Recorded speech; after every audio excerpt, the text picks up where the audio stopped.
राज्य के विकास को लेकर सीएम धामी लगातार एक्शन मोड में काम कर रहे हैं। इसी को लेकर सीएम धामी की बैठकों का भी दौर जारी है। इसी क्रम में आज सीएम धामी ने सचिवालय में सचिव समिति की बैठक ली।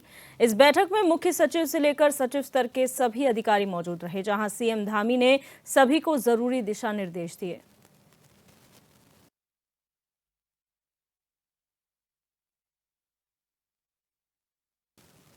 और हमारे संवाददाता हिमांशु गौड़ ज्यादा जानकारी के लिए हमारे साथ लाइव जुड़ चुके हैं। हिमांशु, जानकारी चाहेंगे, सचिवालय में जो सचिव स्तर की बैठक मुख्यमंत्री ने ली है, क्या कुछ उस बैठक का एजेंडा रहा है? क्या दिशा निर्देश अधिकारियों को सचिव स्तर के दिए गए हैं?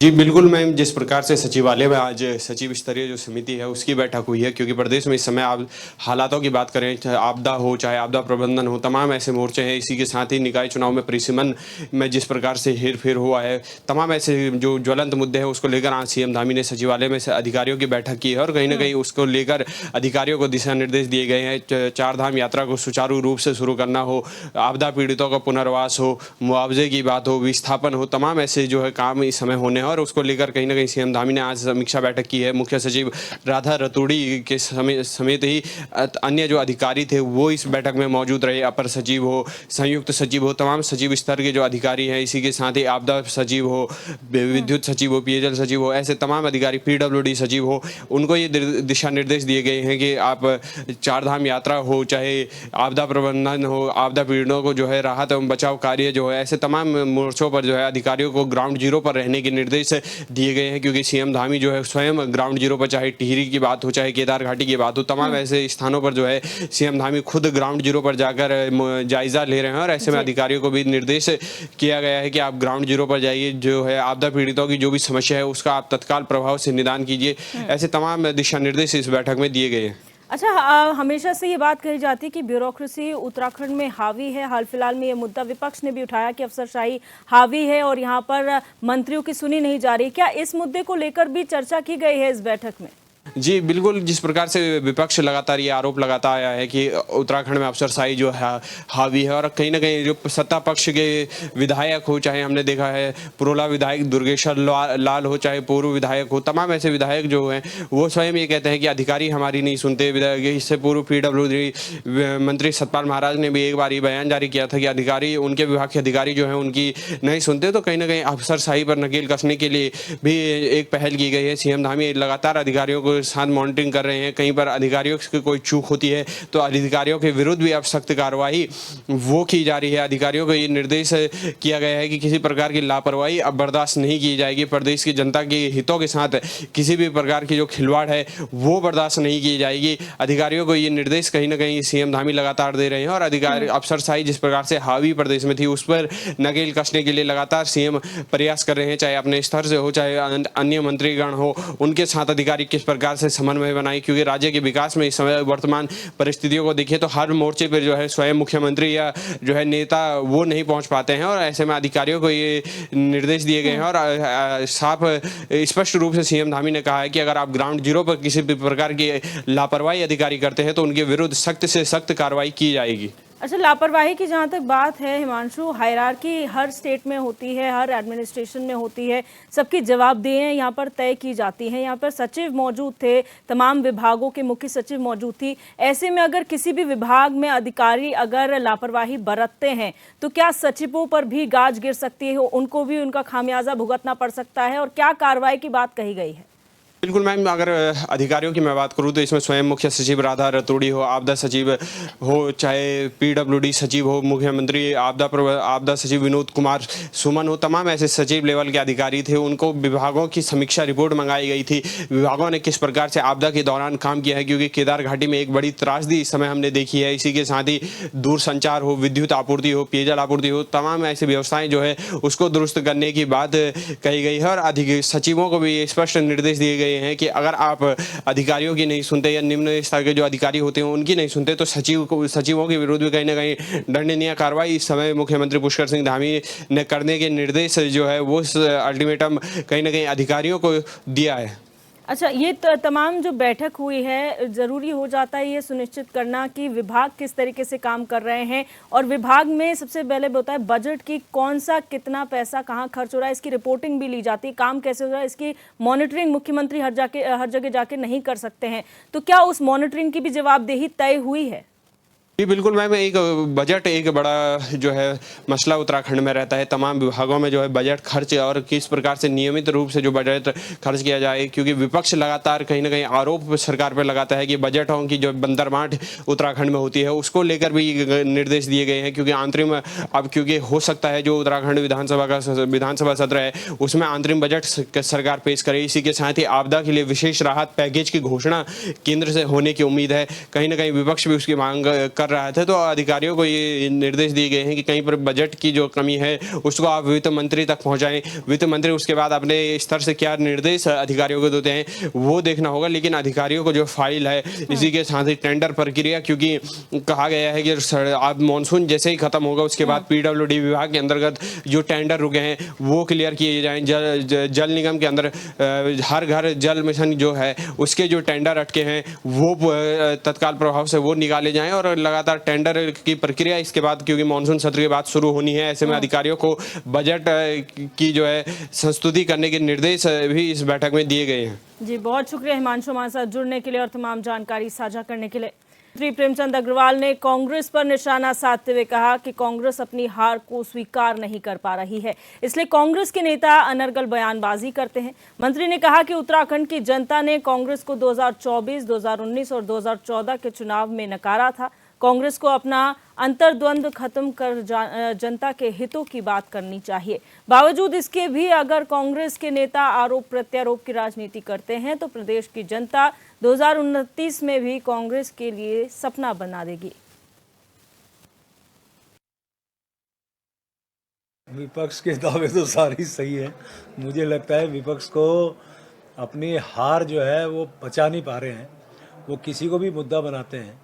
मैं यदि उत्तराखंड के परिप्रेक्ष्य में बात करूं, क्योंकि देश के परिप्रेक्ष्य में मैं बहुत ज़्यादा जानकारी में नहीं रखता, लेकिन आप समझिए कि 2014 से जीतने का सिलसिला भारतीय जनता पार्टी का जारी है। यानी 2014, 2019, 2024 में लगातार भारतीय जनता पार्टी 500 सीटें जीत रही है। शायद इस हार को वो पचा नहीं पा रहे हैं हमारे कांग्रेस के साथी। बजाय ऐसे आरोप लगाने के वो अपना अंतर्द्वंद खत्म करें, बजाय आरोप लगाने के वो जनता के हित में बात करें, बजाय वो आरोप लगाने के वो जनता के लिए बातचीत करें, तो मुझे लगता है कि उनको शायद उससे लाभ होगा। नहीं तो वो 2029 भी उनके लिए मिथ्या स्वप्न ही होगा। तो उत्तराखंड के परिप्रेक्ष्य में अगर बात करें तो सत्ता पक्ष और विपक्ष के बीच आरोप प्रत्यारोप का दौर कुछ नया नहीं है। अनेक मुद्दे ऐसे हैं जिसमें विपक्ष सत्ता पक्ष को घेरने का काम करता है। वहीं अब मंत्री प्रेमचंद अग्रवाल ने विपक्ष को निशाने पर लिया है और उन्होंने कहा है कि विपक्ष के पास मुद्दा नहीं है और विपक्ष अपनी हार को स्वीकार नहीं कर पा रहा है।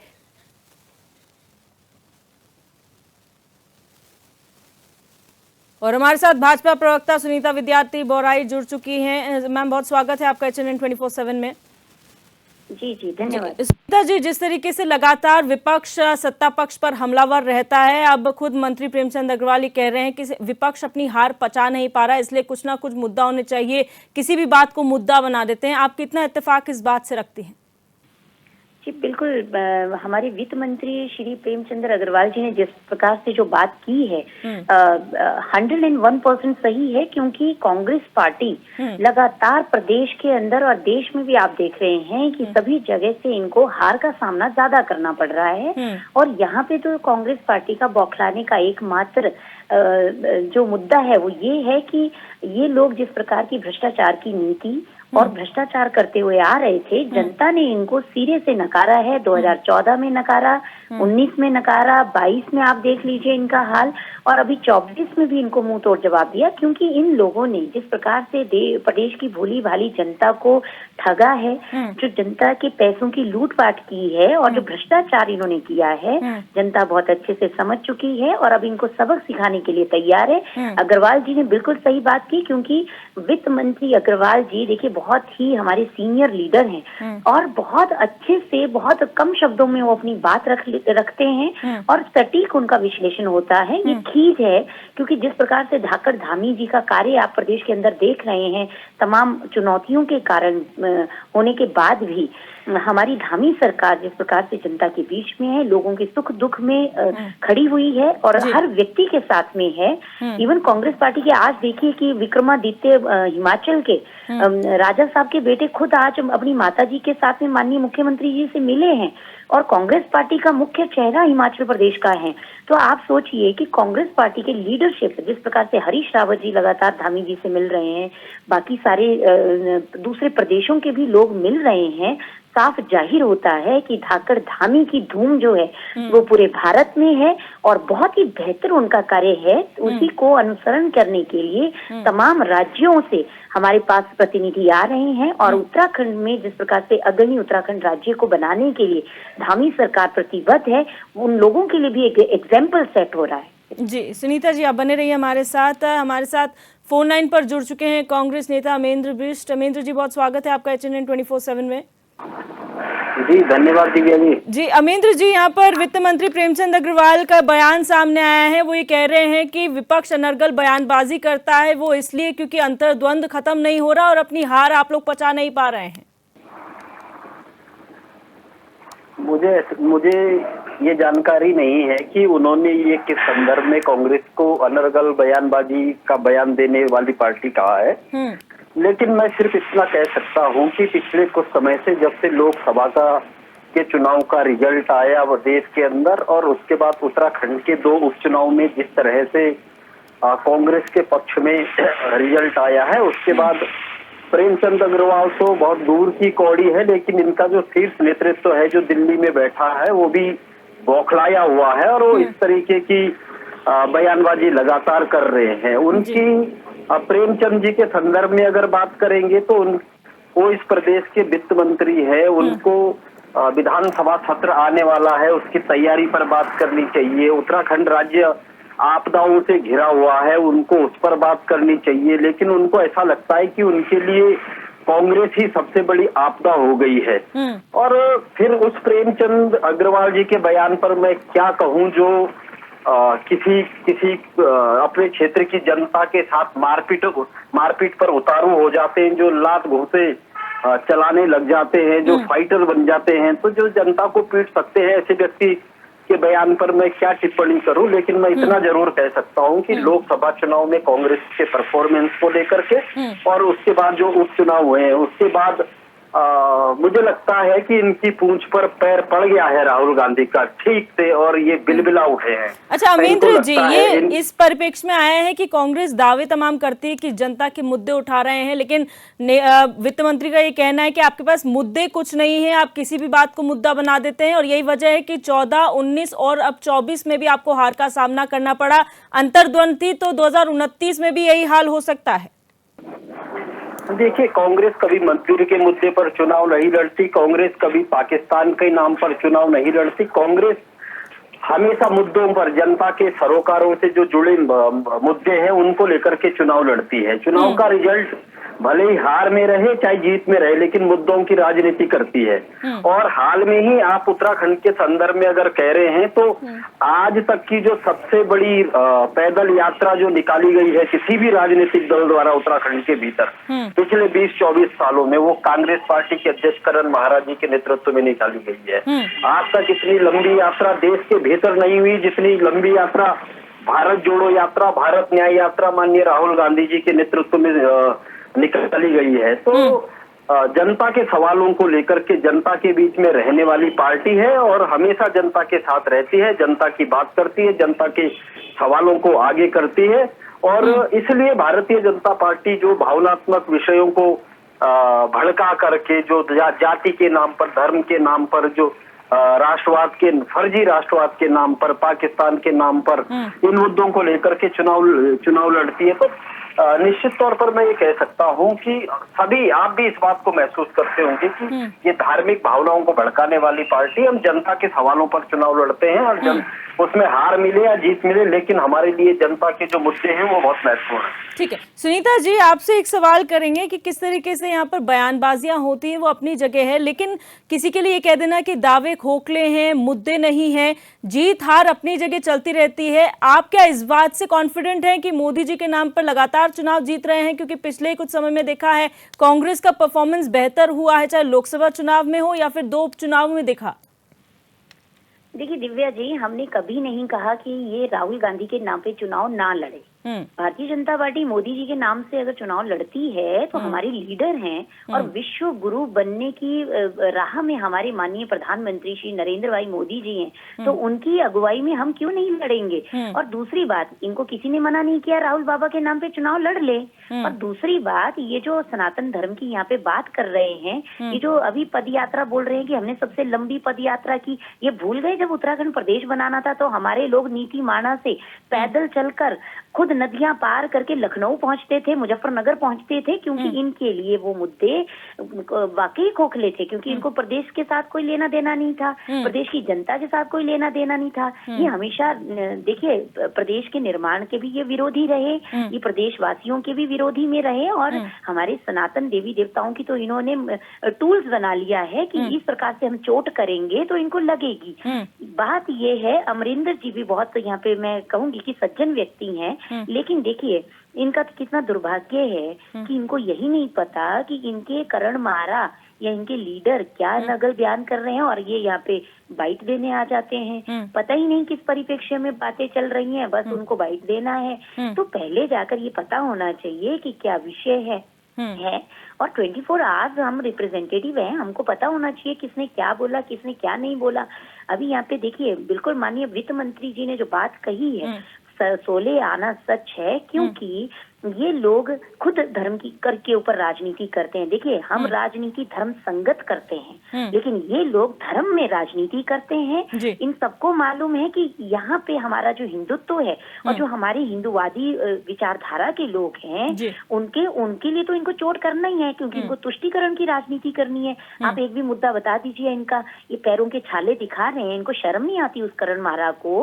अगर मेरे भाई को नदी से डूबते हुए बचाया होता, अगर पहाड़ों में परिवारों को बचाया होता, तब अगर उनके पैरों में छाले आते तो हम मरहम लगाने आते। लेकिन ये इतने दुष्ट प्रवृत्ति के लोग हैं कि खुद की वहाँ पे अपने स्वार्थों की राजनीति के लिए, अभी अभी वहाँ निधन हुआ है विधायक जी का, और उनके वहाँ पे चुनावी रणनीति करने के लिए तुम अपनी पदयात्रा कर रहे हो। वो भी भगवान ने जब तुम्हारी अंदर देख लिया कि तुम कितना सही और गलत हो, तो तुम्हारी यात्रा बीच में ही रोक दी। वो भगवान जी का ही आशीर्वाद है, क्योंकि दुष्टों को तो भगवान दूर रखते हैं और दुष्टों का संहार करते हैं। आप कहाँ केदारनाथ में लग गए राजनीति करने? तो थोड़ा इनको बाज आना चाहिए, टेक्निकल मुद्दों के साथ में आइए।